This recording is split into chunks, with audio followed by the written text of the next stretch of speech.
السلام علیکم ورحمۃ اللہ وبرکاتہ۔ الحمد للہ رب العالمین والصلاة والسلام خاتم الانبیاء والمرسلین وعلی آلہ وصحبہ اجمعین، اما بعد۔ رب اشرح لی صدری ویسر لی امری واحلل عقدۃ من لسانی یفقہوا قولی، ربی زدنی علما، سبحانک لا علم لنا الا ما علمتنا انک انت العلیم الحکیم۔ اللہم لا سہل الا ما جعلتہ سہلا وانت تجعل الحزن اذا شئت سہلا۔ ہر قسم کی تعریف، توصیف، کبریائی، بڑائی، عظمت صرف اللہ تبارک و تعالیٰ کے لیے لائق اور زیبا ہے۔ درود و سلام ہو ہمارے آخری نبی جناب محمد الرسول اللہ صلی اللہ علیہ وسلم پر۔ اللہم صلی وسلم علی نبینا محمد صلی اللہ علیہ وسلم۔ الحمدللہ، اللہ تعالیٰ کے فضل و کرم سے ہم نے پچھلے درس میں سورۃ الملک مکمل کی، جو بہت ہی بہترین اور بہت زیادہ فضیلت رکھنے والی صورت ہے۔ الحمدللہ ہم نے اس صورت میں دیکھا کہ اللہ تعالیٰ نے کس طرح اپنی توحید اور رسالت کا بیان کیا ہے۔ آج ہم انشاءاللہ سورۃ النور شروع کریں گے انشاءاللہ۔ اس سیمسٹر کی یہ چوتھی صورت ہے، سورۃ النور ہم انشاءاللہ شروع کریں گے، جو مدنی صورت ہے۔ سورۃ النور ایک بہت ہی اہمیت رکھنے والی صورت ہے اور یہ مدنی صورت ہے۔ اس میں 64 آیتیں اور 9 رکوع ہیں۔ دیکھیے، 3 صورتیں، سورۃ النور، سورۃ الاحزاب اور سورۃ النساء، یہ 3 صورتیں ایسی ہیں جن میں عورتوں کے خصوصی مسائل بیان کیے گئے ہیں۔ بہت غور سے سنیے گا، کون سی 3 صورتیں ہیں؟ سورۃ النور، سورۃ الاحزاب اور سورۃ النساء۔ اس میں خواتین ہی کے بہت سارے اللہ تعالیٰ نے مسائل بیان کیے ہیں، جو ہماری معاشرتی زندگی، یعنی معاشرے میں جو ہم زندگی گزار رہے ہیں، اس کی بابت بہت اہم تفصیلات اللہ تعالیٰ نے ان صورتوں میں بیان کیے ہیں۔ سورۃ جو نور ہے، سورۃ النور میں جو اللہ تعالیٰ نے احکامات بیان کیے ہیں، یہ احکامات کب نازل ہوئے؟ یہ جو صورت نازل ہوئی 6 ہجری میں، یہ صورت نازل ہوئی، اور غزوہ بنو مستلق کے بعد یہ صورت نازل ہوئی، جو 6 ہجری میں پیش آئی تھی، اس کے بعد یہ صورت نازل ہوئی۔ کب؟ 6 ہجری، یعنی آپ صلی اللہ علیہ وسلم کی بعثت کے آلموسٹ ادھر مکے کے 13 ایئرز نکل گئے تھے اور ادھر 6 سال، اس کے بعد یہ صورت نازل ہوئی۔ اس میں بہت سارے احکامات بیان کیے گئے ہیں، یعنی انسان کیسا رہے، کیسا کھائے، کیسا پیے، معاشرے میں کیسا رہ زندگی گزارے، اس بارے میں بیان احکامات کو اللہ تعالیٰ نے اس صورت میں نازل کیا۔ اس سے پہلے یعنی مکی دور میں جو ہے زیادہ مکی صورتیں نازل ہوئی، اور مکی صورتوں میں کیا تھا؟ اللہ تعالیٰ نے مکی صورتوں میں انسان کے ایمان کو بلڈ کیا ہے، یعنی انسان کے ایمان کو مضبوط کیا ہے، وہاں پر احکامات نازل نہیں کیے۔ اللہ تعالیٰ نے مکی صورتوں میں یہ نہیں کہا کہ جو احکامات ہیں، جیسے کہ شراب نہیں پینا، شراب حرام ہے، تو یہ زنا کے یہ نقصانات ہیں، زنا حرام ہے، اور زنا سے یہ سزائیں ہیں، فلاں فلاں چیز، کیا چیز کھانا ہے، گدھے کا گوشت کو اللہ تعالیٰ نے حرام کر دیا۔ یہ تمام جو احکامات ہیں، یہ کب نازل ہوئی؟ جب انسان کا ایمان مضبوط ہوا، یعنی مکی صورتوں میں اللہ تعالیٰ نے ایمان کو مضبوط کیا، ایمان کو، انسان کے ایمان کو بلڈ کیا۔ اس کے بعد جب انسان کا، دیکھیے، انسان کا جب ایمان مضبوط ہو جاتا ہے، اس کا ایمان اللہ تعالیٰ پر یقین بڑھ جاتا ہے، جب مضبوط ہو جاتا ہے، تو اس کے بعد جب احکامات آتے ہیں تو وہ آٹومیٹکلی ایکسیپٹ کرتا ہے۔ جیسے کہ اگر ایمان ہی اللہ تعالیٰ پر مضبوط نہ ہو تو پھر اس کے بعد آپ کو پردے کا آرڈر آتا ہے، آپ پردہ کرو تو آپ کے لیے پردہ بوجھ دکھتا۔ یہ کیا ہے بھائی؟ آزادی چھین لیے، میری زندگی میں کیسے بھی گزاروں، اور یہ چیز کھانا ہے، یہ چیز نہیں کھانا ہے، تمام چیزیں جب اللہ، یہ چیزیں ہمارے کو بہت زیادہ دین کے جو احکامات ہیں وہ بوجھ لگنے لگتے ہیں۔ جب ہمارا ایمان مضبوط ہو جاتا ہے، اللہ تعالیٰ پر یقین آ جاتا ہے، اور جزا اور سزا کے بارے میں معلوم ہو جاتی ہے، مرنے کے بعد اللہ کے سامنے کھڑے ہونا ہے، تو پھر انسان کیا کرتا ہے؟ اس کے بعد جو بھی احکامات آتے ہیں اسے کیا کرتا ہے؟ آسانی سے ایکسیپٹ کرتا ہے۔ ہاں، اللہ تعالیٰ نے یہ میرے لیے بھلے کے لیے ہی کہا ہے، پردہ کرنا ہے.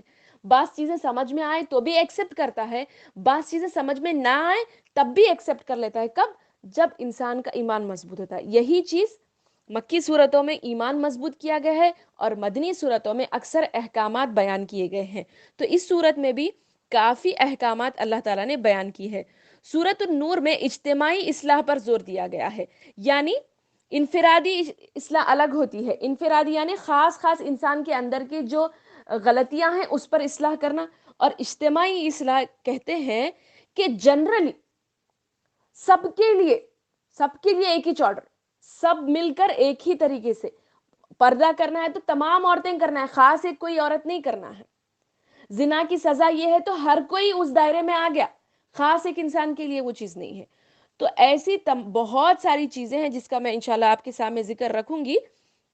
اجتماعی اصلاح پر اللہ تعالیٰ نے زور دی ہے سورۃ النور میں، اور اسلامی معاشرے میں پردہ ہو. جو چیزوں پر اللہ تعالیٰ نے اس صورت میں زور دیا ہے ان کی میں مختصر آپ کے سامنے بات رکھوں گی کہ معاشرے میں، اسلامی معاشرے میں پردہ ہو، اسلامی معاشرے میں چوری نہ ہو، زنا نہ ہو، ایک دوسرے پر بہتان تراشی نہ ہو. بہتان تراشی یعنی ایک دوسرے پر فالٹس نکالنا، ایک دوسرے پر الزام لگانا، ان کے اندر عیب ٹٹولنا، یہ تمام چیزیں یہ نہ ہو اسلامی معاشرے میں. اگر کوئی آدمی کسی دوسرے آدمی کے گھر میں داخل ہو تو کس طرح داخل ہو. بیوہ عورت کا نکاح کے بارے میں اللہ تعالیٰ نے سورہ نور میں فرمایا ہے. جھوٹی قسم نہیں کھانا ہے، جھوٹی قسموں کے بارے میں اس کی کیا سزا ہوگی، کیسے ہے، وہ تمام چیزیں اللہ تعالیٰ نے سورہ نور میں نازل فرمائی ہیں. اور مسلمان کو آپس میں ایک دوسرے کے ساتھ حسن ظن رکھنا چاہیے. حسن ظن سے مراد یعنی کیسا؟ میرا بھائی اچھا ہے، ہر ایک کے بارے میں یہی سوچے. جس طرح آپ اپنے بارے میں سوچتے ہیں کہ میں با کردار ہوں، میں بہت ہی زیادہ نیک ہوں، یعنی انسان اپنے آپ کو سمجھتا نا، ایک انسانی فطرت ہے، انسان سمجھتا ہے کہ میں با کردار ہوں، میرے پاس کوئی عیب نہیں ہے، آئی ایم کریکٹ. ویسے ہی سامنے والے کے بارے میں بھی سوچیں. ہم دوسروں کے فالٹس بہت جلدی نکالتے ہیں. اچھا ایسے سوچو کہ میرا بھائی بھی اچھا ہے، میری بہن بھی اچھی ہے. تو ہر ایک کے معاملے میں حسن ظن رکھنا ہے، اچھا سوچنا ہے. اس پر اللہ تعالیٰ نے سورہ نور میں بتایا ہے. سنی سنائی باتوں کو نہیں پھیلانا ہے. ان سے سنے، ان سے سنے، آگے فارورڈ کر دیے.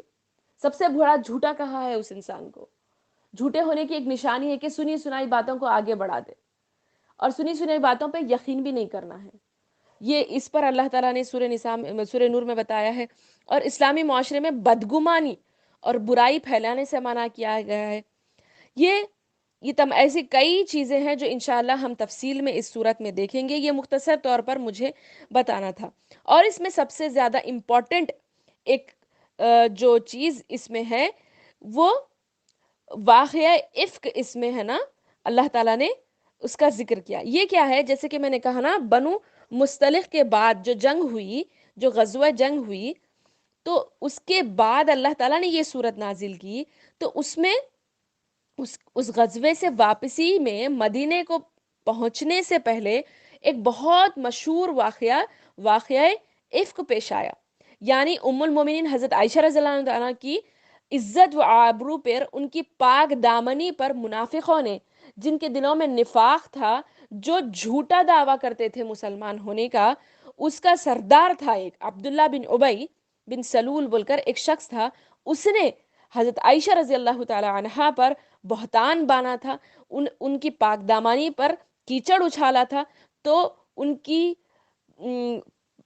جو ان کے اوپر جو کیچڑ اچھالا تھا، ان کو بہتان بانا تھا، اس کی پاک دامنی کی آیتیں، یعنی حضرت عائشہ رضی اللہ تعالی عنہا اس بہتان کو باندھنے کے بعد بہت بڑا بکھیڑا ہو گیا تھا. وہ انشاءاللہ ہم ڈیٹیل میں دیکھیں گے جیسے ہی جب آیت آئے گی.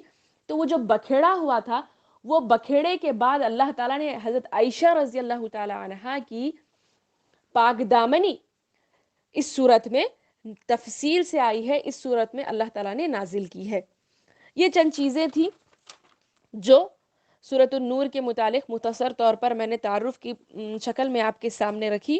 اللہ تعالیٰ سے دعا کرتی ہوں کہ اللہ تعالیٰ ہم تمام کو احکامات اس کے، پہلے تو اللہ تعالیٰ سب سے پہلے ہمارے ایمان کو مضبوط کرے، اور اس کے بعد جو احکامات اللہ تعالیٰ تو نے اس صورت میں نازل کیے ہیں، ان احکامات کو پڑھنے اور سننے کے بعد ہمیں استقامت کے ساتھ عمل کرنے کی اللہ تو ہمیں توفیق عطا فرما، آمین یا رب العالمین۔ السلام علیکم ورحمۃ اللہ وبرکاتہ۔